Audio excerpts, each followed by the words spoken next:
A hot day, hot sunny day out, and I decided to take the 3D printer out, but I didn't want to run an extension cord. So I have this battery backup I never use and a solar panel that I never use. I decided what would it be like to power this Voron 02 off of solar. So right now I'm preheating the bed for PETG, and I'm pulling 82 watts at and put it in.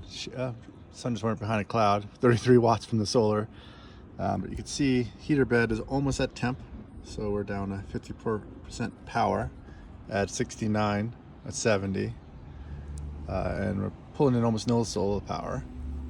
Oh, here we go. So now we're moving the motor and preheating the hot end. That takes us up to around 100 or so watts.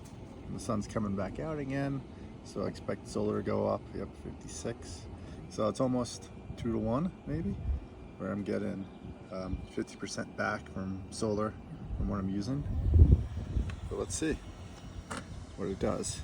It's just interesting to see that I could just use this power bank and solar and 3D print and keep the house cooler.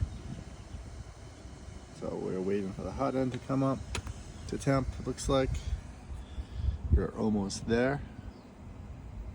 230, 40. I print 250 and 70.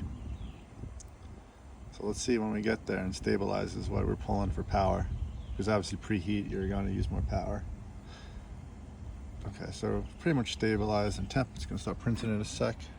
65, 47, 51. Okay, so it's putting down my purge line. I use Camp to do this kind of intelligent purge. And let's see, it's putting down my mouse ears.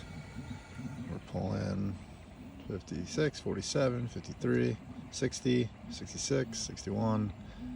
So let's 45. Let's just say we're pulling 60.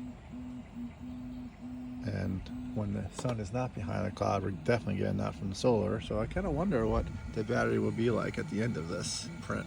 Like how much battery did I use, and can I just do it off solar indefinitely? Oh, that's a nice first layer. Oh yeah. All right, that's it for the video.